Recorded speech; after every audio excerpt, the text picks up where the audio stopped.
This podcast is a Royfield Brown production. Find others on iTunes. All right. Here I know.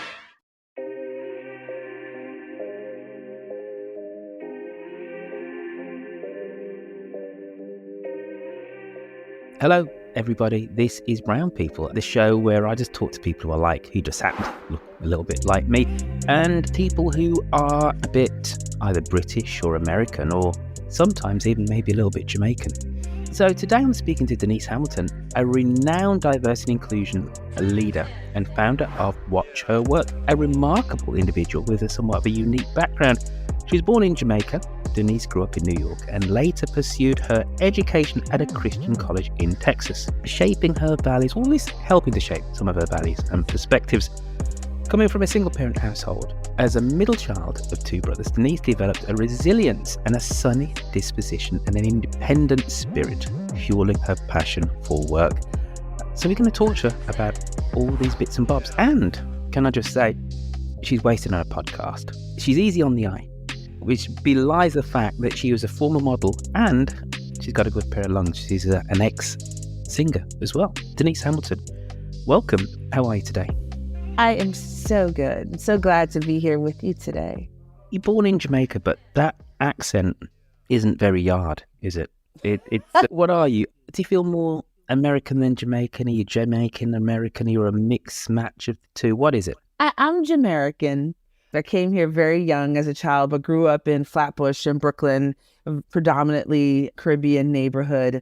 So the values and ideals of Jamaican culture have been pounded into me by my family and neighbors in my growing up years.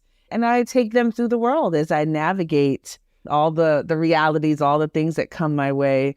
One of the things I'm always amazed by is my parents coming to New York City in the middle of the winter in January. Can you imagine coming from beautiful sunny Jamaica and landing in New York in the freezing cold?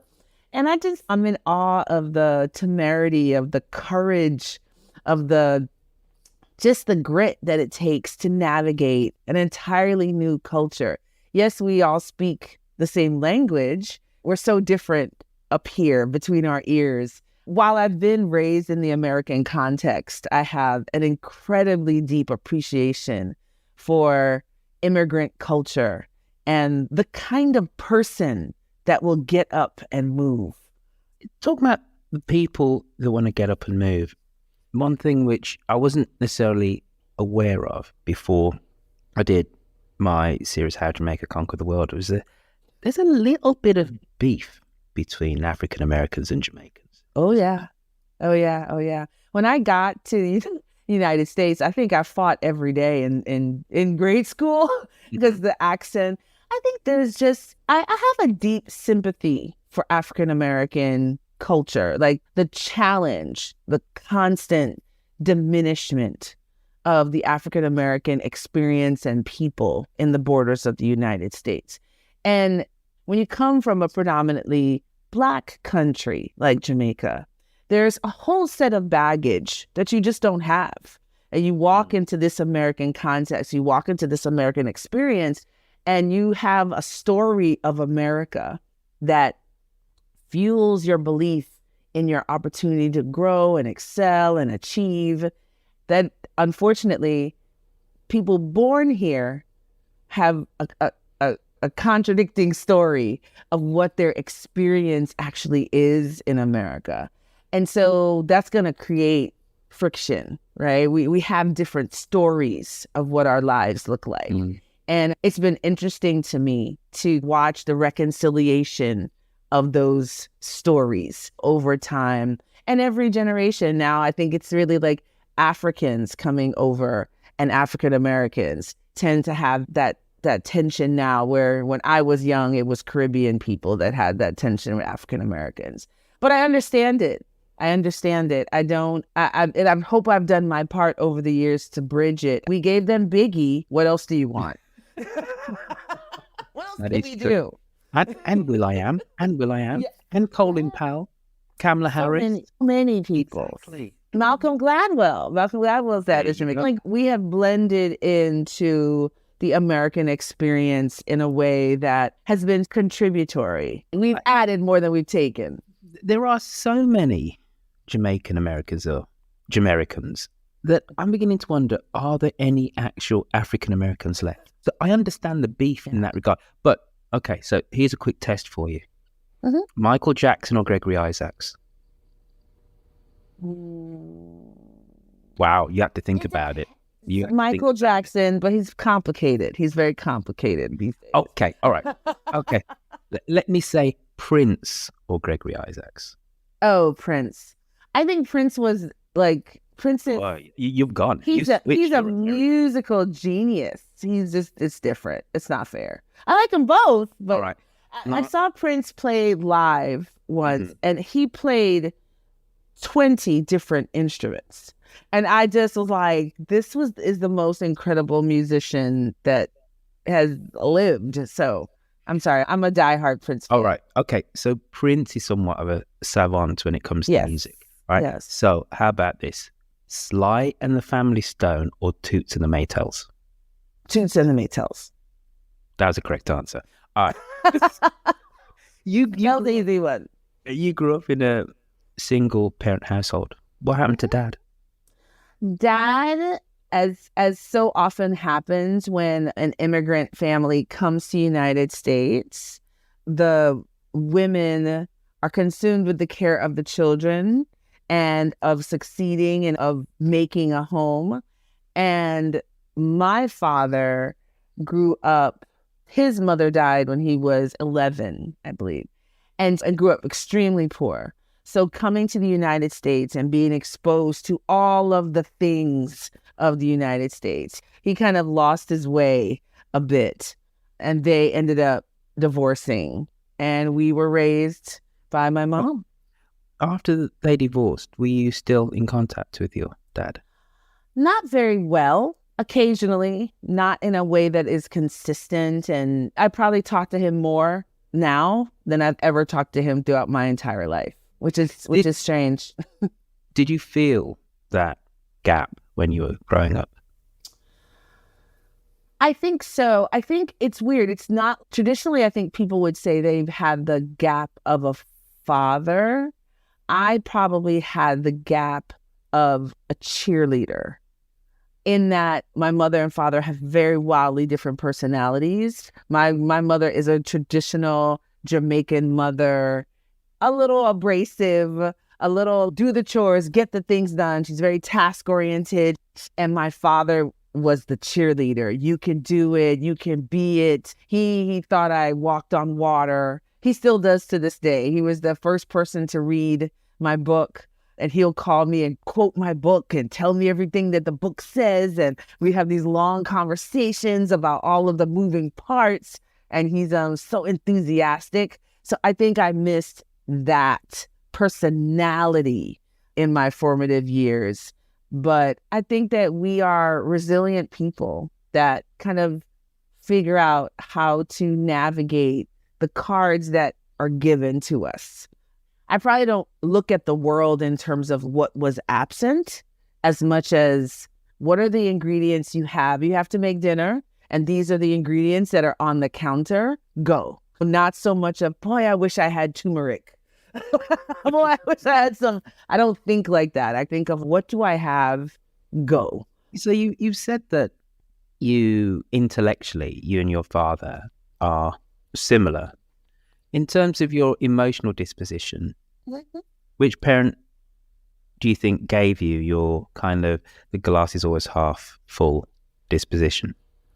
Was that also? I think I am an anomaly in my whole family.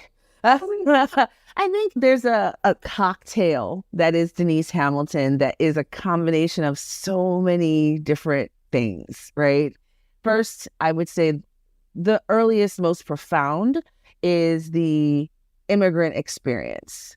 Coming, believing, choosing, creating, like all of that energy, seeing my mother on a very low income, like work hard and ultimately buy a house in New York City I was in college, but I got to see her do that journey, something that most people would have said is impossible.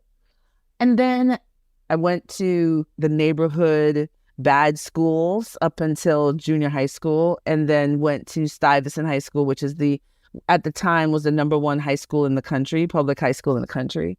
So got to see this experience, the Black experience in New York, and then see this privileged, affluent experience in New York, and got to reconcile that and know those people. And then went to college, a Christian college in Abilene, Texas, teeny tiny little town from my perspective, coming from New York, and got to see like how those people were different and how they took the cards or the ingredients that they had been given and how they crafted a life for themselves. And in what way were they different? In what way? Oh, apart from the fact that you're big city, sophisticated, I was big city. I was so fancy.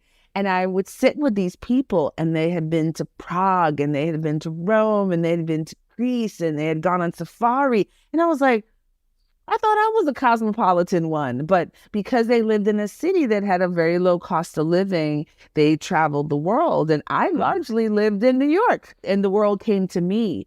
And so I got to learn a little bit about this idea of crafting the life that you want, right? Like there's a beautiful line in Grey's Anatomy. Attica Locke is a Black writer, television and film writer that I'm obsessed with. I think she's so incredibly talented. And she has a line in Grey's Anatomy where the two characters are talking about a choice that one of the people had made. And she says, "You didn't make good choices. You had good choices." And I think that was so powerful. So often we criticize people because they don't do the things we would have done or we think they should have done when they didn't have the same variables that we had. They didn't have the same suite of options, right? And so I think in my life, I've tried to create as many options as possible so that I have a lot to choose from. And I have developed a sympathy for people that have a limited range of options. And when I think about my purpose and how I help other people, it's to expand what's possible. That, to me, that's freedom. It's not even having the ability to vote. If you can vote, but you have two terrible options to vote, you're not really voting. You don't have any options. So how do you increase that range of options? I've lived in New York, LA, Miami, now I live in Houston, Texas. Like, I've lived all over the country. You have my... And I know it's very troubling these days. And people are just wildly different. And it's really important, I think, to take the time to understand and perceive those differences if you have any hope of communicating with them, because they just don't think like you. And the biggest mistake we make is thinking that we're all the same. We're all equal, but we're not the same. Oh, no. A cactus and a ficus are both plants, but if you give them the same amount of water, one of them is going to die. I'm really fascinated about the subtle differences. And I suppose that's the reason for the podcast between Black Brits and then between Black Americans. And I think, and you were touching on it, but you used Abilene, Texas, which really got me thinking about this, is that if I have a slight criticism of some of my African-American friends, it is that they equate African-American with being the only Black experience. And there is a whole world outside of the United States. And a lot of that world does also encompass Black folks. And I think Jamaican Americans, in a weird way, have a foot in both camps. And you, at the very start, you said it. They come from, a lot of the identity of Jamaicans is built around the fact that 96% of all Jamaicans are Black. So it's a different dynamic, isn't it? It's a different dynamic. And just because you've lived in a big city in America doesn't necessarily mean that you are worldly wise. You can be incredibly switched on to American politics and American culture, but that isn't the only lens to view things. And you and I met through a thing called Clubhouse. And that's the thing that really struck me speaking to a lot of African Americans. When they say black, they actually mean African American. And even when they're speaking to other black people, they still talk about a black experience and not noticing that difference. So I do want to come back to your career in that it seems on the face of it, nicely all over the place. Bit of modelling, bit of singing. Who did you sing with again? Eldebarge was he was my main artist, and I sang, like I did Arsenio Hall with him, and I got to be Stevie Wonder, did stuff in Vogue. Yeah. Look at you. So we're going to come back to that. Then there's the modelling thing as well. All right. But you sound like some incredible overachiever before then you go on and you set up your company, you're on, you do your TED Talks and your this talks and your that talks and whatever. Right. It must be difficult. For people to be in your orbit because you're doing this and doing that. But here is the point, right? And this is the wonderful thing about a podcast and a podcast that I'm editing. I'll just go wherever I want. So we met on Clubhouse. Are we friends? Does it count? How could you encapsulate our friendship if we've never actually physically met?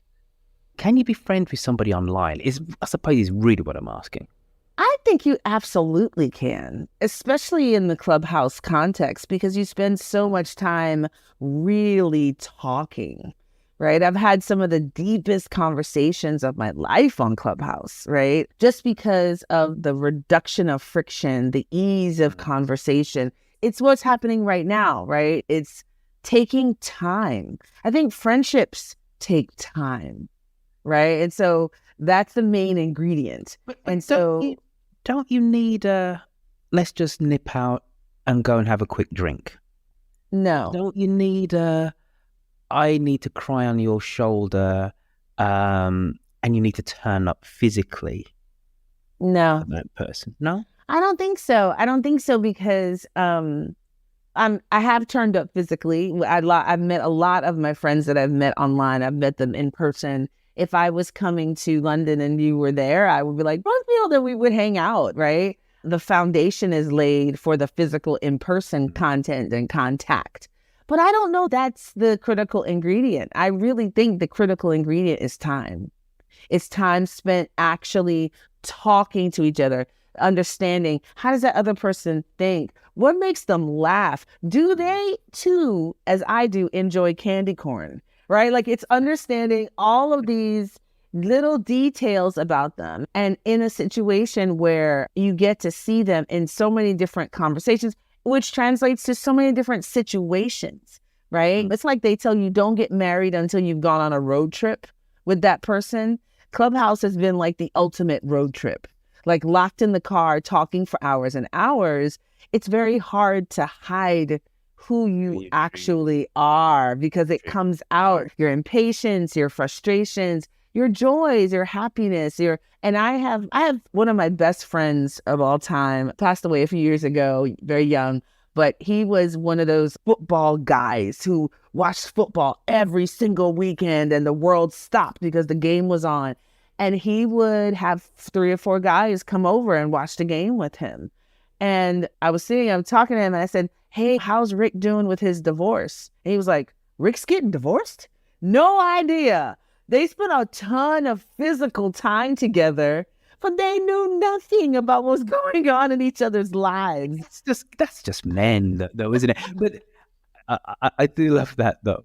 Why did you fall into the big rabbit hole that is Clubhouse? What was it about that you felt that you could do a whole load of listening and some talking? I'm obsessed with people. I love people. I love the variations, the slight differences, the nuances. I love the fact that we can look at the same thing and literally come away with different perspectives on it. I love the contrast between an optimist and a pessimist and how that interplays. And I'm also keenly aware of the inadequacy of my education, right? And what I mean by that is that we all have a tiny piece of the story. Nobody's got the whole story. Everybody's got a tiny piece.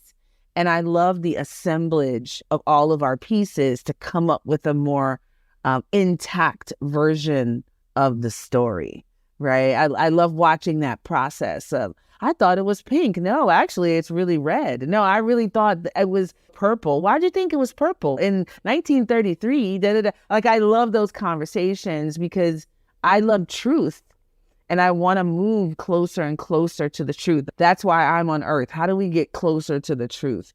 And I'm keenly aware that I don't have it. I have a piece of it, and I'm eager to hear what your piece is. And that assemblage is so easy on Clubhouse that it allowed me to meet and interact with so many people that were just completely different. I have my first trans person that I was able to sit and have a 2-hour conversation with and ask any question that I wanted to ask. My first sex worker that was like, hey, this is what I do. And I was like, now I have some questions, right? Just building up kind of my experience, creating a bigger, broader, more truthful truth is what the journey is. And so Clubhouse was an amazing experiment for that season of my life. And I speak about it in the past tense a little bit because I do think the experience has changed. Had the inmates have taken over the asylum, but it has been, for my life, absolutely transformational because it also allowed other people to meet me, right? And broke down those barriers. And you were, if that's the right tense, were one of the stars of that platform. But with all this, you being interested in people and your work on diversity and inclusion, do you have enough time for family? If you're so interested in people, can those people who are maybe the closest to you sometimes think, Denise wasn't here today? And I don't mean physically, emotionally.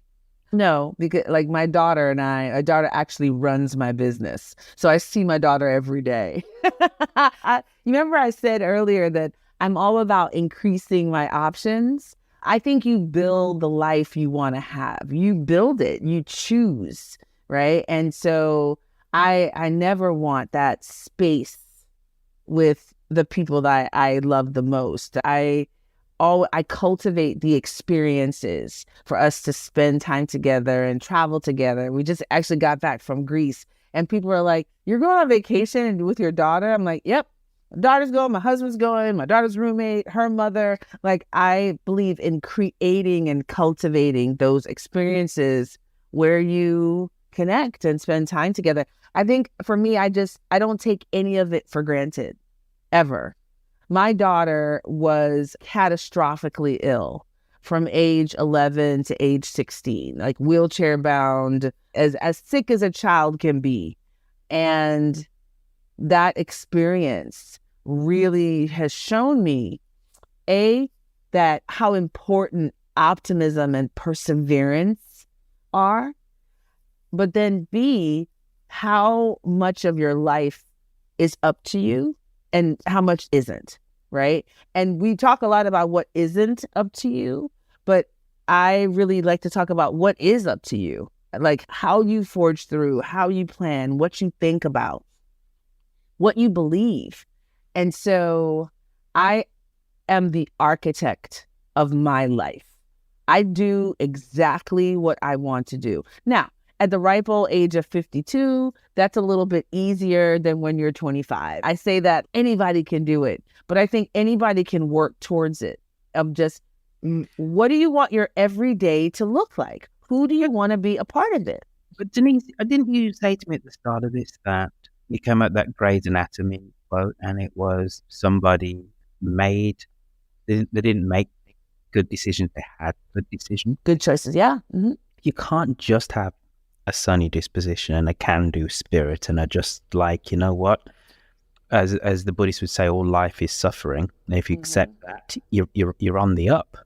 You know, there is something about you and your being able to look at every cloud and to see that silver lining and utterly to go for it. And it is really incredibly magnetic.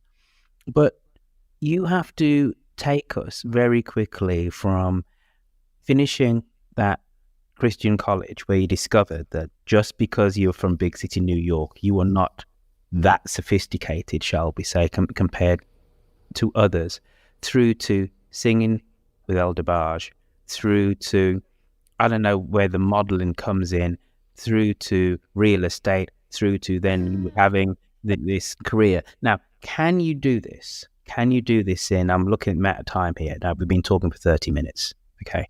Right. Can you do this in 5 minutes? Give us that throughput, and then I'm going to jump in and ask you some really pertinent, hard-hitting, thought-provoking questions. I can do it in one sentence. No, because I always say yes. The listeners... That's the answer. People want some other answer. I always say yes. That's the answer. It's not a complicated journey. I always say yes. Commercial real estate is a perfect example. When I worked in commercial real estate, it was 0.5% any ethnic minority. I was the first Black person to be in my role in a 6-state region in the top 10 companies. And it was intimidating. It was scary. It was aggressive. It was hostile. But I did it and I thrived. It's funny you say about always saying yes. Friend of mine, beautiful woman of South Asian heritage, and she was doing online dating for years. And she said, it wasn't going really well. And she realized it's because of who she was choosing. And she said, went back on it, and I said yes to everybody who wanted to date me. Now I'm married, 2 kids.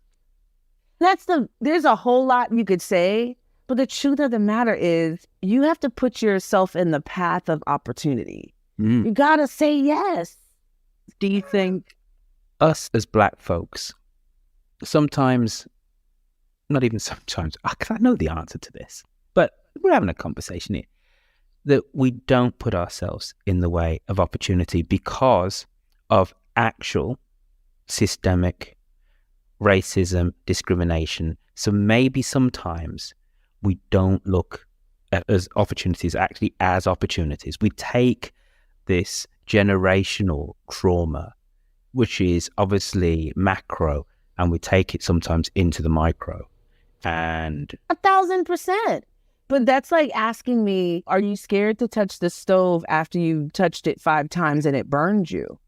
It's not crazy. It's not irrational. We're not pulling it out of the sky, right? I get, it doesn't matter what neighborhood I live in Houston, I get pulled over by the police. A police officer pulled me over in my 3 blocks from my house and said, what brings you to this neighborhood?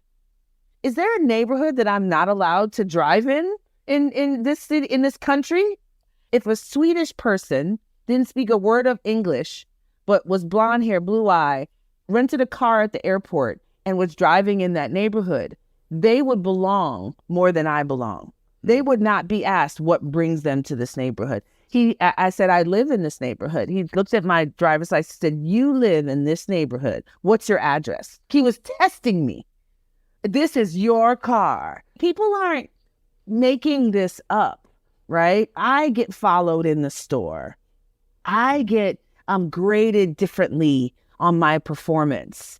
I get labeled for asserting what is an appropriate grievance. I have to have in the back of my head, are they going to think I'm an angry Black woman, right? They're not making it up, right? The thing is, can you manage the disappointment of the past and not allow it to rob you of the possibility of the future? That is a magic trick of Herculean bounds, but that's what we have the opportunity for. That's what's possible, but it is not an easy task. And I don't fault people for the logical deduction that comes from their actual experiences of their lives. They're doing what makes absolute sense. what we're asking them to do is to be a little bit crazy like a Jamaican that moves to New York in the middle of January. You need a little bit of that crazy to push past what your brain is telling you is possible and to believe that something bigger and more incredible is possible. I think that when we have conversations about opportunity and how we as Black people address or connect with those opportunities, we need to speak about ourselves with love because we've earned that. We've earned a little bit of kindness and I would say sympathy. It sounds like a terrible word, but it is. I'm deeply sympathetic for the challenge. And it's a challenge that's very hard to quantify, quite frankly, because if you don't live in the skin, you don't understand the multiple times of day experience of it. People are, oh my gosh, George Floyd is murdered. They saw the video that is terrible. And they're crystal clear on that. But they're not as clear as the person crossing the street because you're walking towards them, or the person scooting into the very corner of the elevator because you just got in the elevator, or saying things like you're pretty for a Black girl, or following you in the store. The actual experience of it it's so all encompassing. It's so frequent that it's hard to communicate it to somebody that doesn't live in the skin. I extend a lot of love and a lot of patience and a lot of mercy. How have you become a professional speaker for diversity and inclusion? How did that happen? Obviously, you have this, I was going to say a unique view on being a Black American. Being a Jamaican American who grew up in America is actually not that unique, but it gives you a slightly different perspective from Definitely a modal African American. That is no doubt. But considering the real estate, the modeling, the singing, etc., how did that happen? And why did that happen? Why did I end up speaking about these topics? I believe almost every one of the opportunities that I've had in my life, and I've been able to do some incredible things, right? Just extraordinary things. And it has been 100% because somebody reached out to me, somebody tapped me, somebody said, hey, have you ever thought about this? Hey, I want to bring you into this environment. I had been an executive. I worked in marketing. I ran South Florida for America Online. I worked at CBRE as a tenant rep broker for only Black person, and actually went on to win. We had a contest, like a pitch contest for all the top brokers, up and coming brokers, so the younger brokers in North America. And I won as the best presenter in the entire company. I quit the next week. That's another story. I'll tell you that another time. But I've been able to step into these spaces and have these incredible experiences. But every single time it's been because somebody helped me. Somebody reached out, somebody encouraged me. So after I had been in corporate for a long time, people started inviting me to speak. Hey, would you come and do a presentation here or there? Would you be on this panel? Would you moderate this? And I would do it. And I would post it on social. And one of my friends called me and she said, oh my gosh, you're doing so great. You're everywhere and you're getting paid, right? And I was like, paid? You get paid for this? And she was like, yeah. And sat down with me and walked me through the entire industry and how you structure it and what was appropriate and what made sense and what didn't. And it was life-changing, literally life-changing. I shifted. I set up my company. I started organizing things and it completely changed my life. I always reflect on that experience and try to be that person for other people, right? Because you don't know what you don't know, right? This whole thing again about, do you see the full realm of options? And have you created a space that you have good choices? To do that, you got to talk to people. You got to talk to people that have been in the places that you want to go. And you have to be open and stay coachable, because sometimes you don't even have any idea of what's possible. And somebody else comes along and breaks it down for you. That coachable, word is a wonderful one. Are you still coachable? What's the last thing that you learned? And I don't mean in this sphere. You can be anything. What's the last thing you learned? What's the last thing you realized that you didn't know? Oh my gosh, that's so weird because it was yesterday. I am doing a lot of research right now about poverty. Mm-hmm.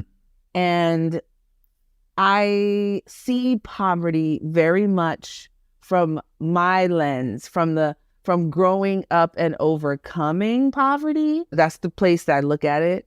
And I was listening to an amazing author, of course, I'm going to blank on his name, that was talking about poverty from the perspective of the rich, of the wealthy. And he was really breaking down like the utility of poverty. And I had never thought of it that way, that if you keep people poor, you can easily extract from them. And so we talk about this block of poor people, but there are a whole host of industries that profit profoundly from poor people. Check cashing, banks and overdraft fees, slumlords. They don't have to do the maintenance of the properties, but they charge just a little bit less rent. And they make incredibly higher profits, higher than you would in an upscale property. I learned, I just sat and listened to him for a while, and he talked about the utility of poverty. And it was amazing. Poverty, I think in the last 40 years, rates of poverty have increased so much in the Western world. And at a time where absolute rates of poverty in the emerging economies has actually lessened. That's not to say that there aren't massive amounts of poverty, let's say, in India, which is now like the 5th largest economy, or in China, right? That there are. But in the West, we have poverty's different now. Historically, if you were poor, you just didn't eat. You can tell how poor somebody is, let's say in America or in the UK, but how fat they actually are. If you're looking at it, poverty now with 19th century eyes, it's odd. Yeah. People have some level of material things. Nobody is starving. That's not to say that they're not malnourished. They can still be malnourished, but still be overweight. And I think the fact that rates of inequality are going through the roof, it is something where I think we need to recalibrate somebody who is poor. And it isn't just through money in your bank account, but it is opportunities, having those good decisions, having those potentially put in front of you, isn't it? And I would also say it is the ability to withstand, right? That to me, in the Western world, are you a palm tree that the storm can blow and you're still going to stand? We see it in Houston when we had Hurricane Harvey, right? Poor people go to the shelter. We saw it in Katrina. Poor people went to the Superdome. Their children may be raped in the Superdome. There may not be power. There may not be like your one problem becomes 2 problems, becomes 5 problems. That's not where rich people went. When there's a hurricane in Houston, rich people go stay with their rich friend that lives in Austin, a couple hours away. Their car is in good enough condition to get them there. They can pay for the gas. They can pay for the food. It's the ability to withstand and not have problems compound. You can't afford the tags on your car, so the cops pull you off over and they arrest you. So now you're in jail over the weekend. So you lost your job. So now you get evicted because it's that circular thing that is the definition of Western poverty. It isn't it isn't sleeping on the streets, though we do have our share of homelessness on the rise. But like the working poor experience is one of vulnerability. Right. And that is the challenge. I'm not vulnerable to a storm because I have some place to go. I have the resources to avoid the storm. It's being unable. You're good at this stuff, aren't you? You're good at this stuff. And you reminded me that Hurricane Katrina put to the end, my grandfather's marriage. Okay. Yeah. How's Number one, yeah, he didn't go to the Superdome. He went to the Four Seasons. I forget which hotel he went to. And he and his wife were airlifted out of there. I think ended up in Houston. I had a lot. He got his FEMA money. And my grandfather was not broke. Hence, he was in a nice hotel. Yeah. And his wife said, okay, so we need to buy X and Y and Z with the FEMA money. And he says, no, we need to save this money for a rainy day. And she said, if this is not the definition of a rainy day, It's pouring. man, you're too mean, are gone. It really struck me about the decisions that people make. And the analogy of the rainy day. If Katrina is not a rainy day, but he was of a different generation, a different mindset, where you get given something, you got to save that. But anyway, she says, man, you're too mean. You're mean. Mean. Yeah, I think it was really funny. Harvey was actually it was Ike. I think it was Ike. Yeah, right after Katrina. When Katrina happened, there was all of this discussion of why didn't people leave? Why did they stay there? They knew that they were in a low-lying area. They knew. And then just a short time later, we had a hurricane threat in Houston. And people were trapped on the freeway. We drove to Austin. It took us 24 hours to drive a 3-hour trip. Austin is 3 hours from Houston. It took 24 hours. People's cars died on the freeway. People ran out of gas on the freeway. It was horrible. We had small children in the car. We had to jump the median. We were in an SUV. We had to jump the median to exit, to go to the bathroom and get food. It was horrible. And we were in a fancy SUV with our American Express cards, and it was terrible for us. And it was so humbling, Royfield. It was so humbling that you said, why didn't those poor people leave? They don't have any friends from college that live in Austin. They don't have any. Their whole community, their family, their network is in the same area, under the same stress and under the same challenge. And we are so judgmental. Again, they didn't have the same suite of options that we had. And then just a few short weeks later, we were all put in the situation that they were in with 50x the resources that they had. And we were struggling to get out of that situation. So I think there's a mercy, there's a patience that we have to have with people who are doing the best they can with the ingredients on their table. And it's very easy as you sit eating your steak and potatoes and lobster to tell people that are eating chips and pop what they need to do. See, what they need to do is this and that and the other. I'm not a fan of turf and surf. I'm just not. I don't like the surf. That's why we're here. Not for lobster's not really for me. I'm a man of the people. Don't eat that lobster. Do you know what I mean? I'm allergic to shellfish, so I don't eat lobster either. I guess that makes me common. But I'm a woman of all of the people. How about that?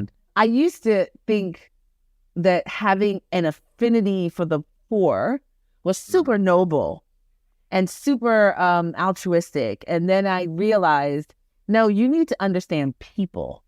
And you don't really understand the poor if you don't understand the rich. I want you to be a man of the people, but I want you to be a man of all the people. Because that's how you figure out. That's how you figure out where the bodies are buried. The best argument I ever heard for a fairer distribution of wealth is this guy with money says, you know what?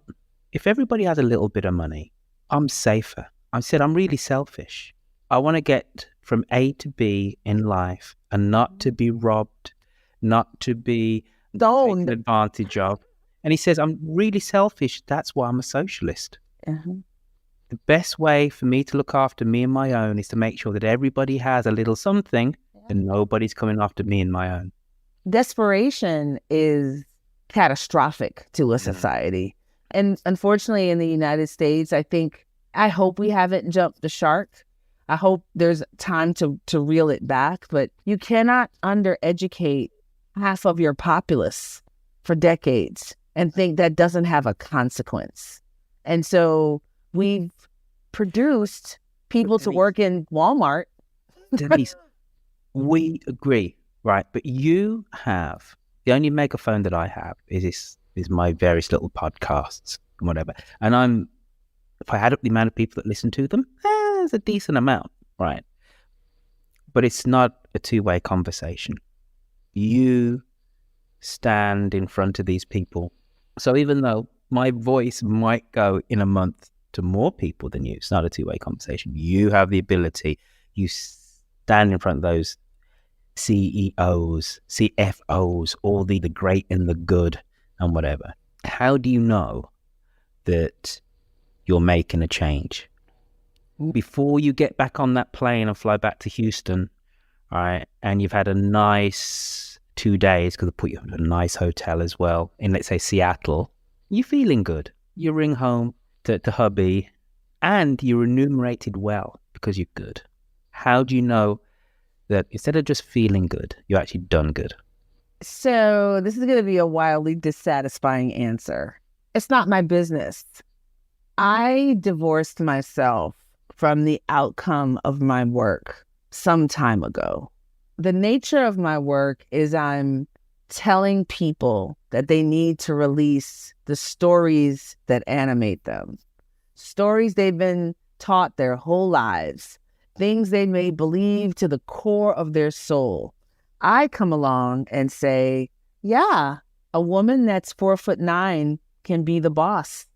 Yeah, that Black guy can really run this entire project. You don't really have to hold his hand like he's a child. Yeah, you can really recruit at schools that are different than the same schools you've recruited at for the last 20 years. I'm the one that's coming in and telling them to release their stories that no longer serve them. I take an honest seeker approach. It's very biblical.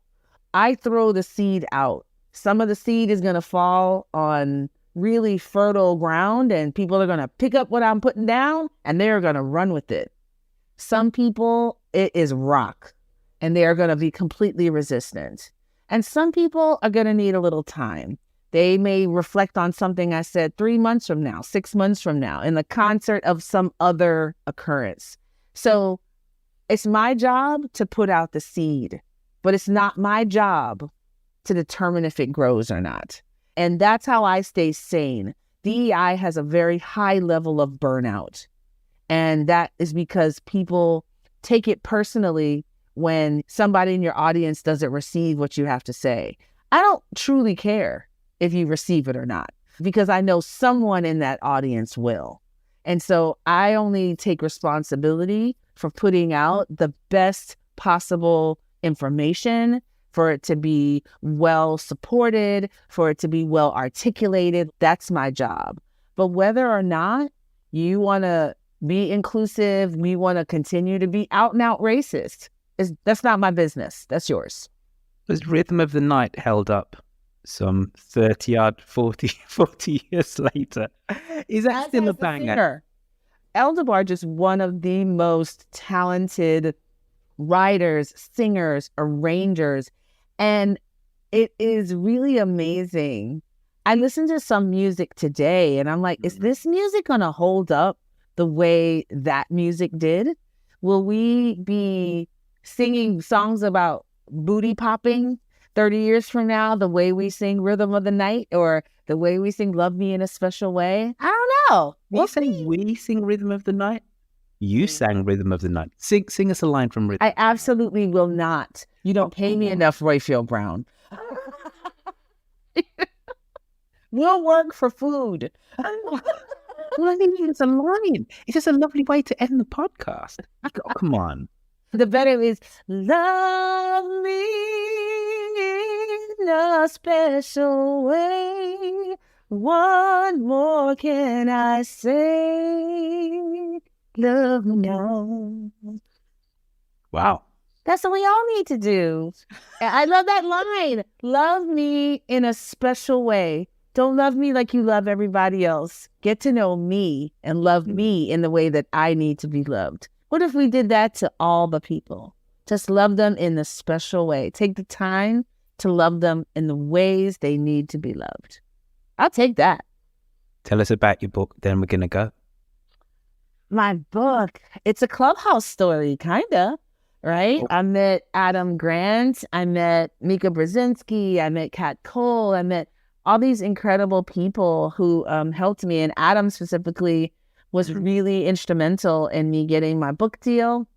And we talked earlier about possibilities and options. And to be honest with you, it never even occurred to me that I would be able to traditionally publish a book. Story is they don't give Black women book deals. And that's not a ridiculous story. The odds, the statistics are not healthy. Let's just say that. They're not at 100% healthy. Michelle Obama had a book. The First Lady. So did Oprah. I don't know that we're all in the same. They don't count. We don't all shop at the same stores. We don't all shop at the same stores. So there's a story of what was possible and what wasn't possible. And I quite frankly had this in the impossible category. I did. I was like, that's not going to happen. Who cares what this 50-something-year-old Black woman in Houston has to say? No, who cares? But turns out I was wrong, right? And Adam saw something in me. You asked earlier, could you be really friends? Can you really find friends on Clubhouse? And he's become one of my, a dear friend. And he created that opportunity for me to be exposed to literary agents. And we sold the book, and it comes out Q1 of 2024. And the book is called Indivisible. And it is about just what we need to do to live and work and figure out how to be together. And I can't wait for people to read it. There you go. Denise Hamilton, thank you for coming on to Brown People. Now, here, the very last question. Yes. One word answer. Okay. You said you can have friends from Clubhouse. Who's a better friend, me or Adam? Oh my gosh. One word answer. Oh my gosh is not a one word answer. That's like asking me to pick which finger I like better. I like them all, Royfield. They're all valuable. They're all essential. Everybody knows your favorite finger is a thumb. Everybody knows it is not. The thumb is not even a finger. See how much debate we have even in between fingers. It's a ridiculous question. But you are my dear friend, even though we've never sat physically in the same place. I count you. I count you among my friends in the world.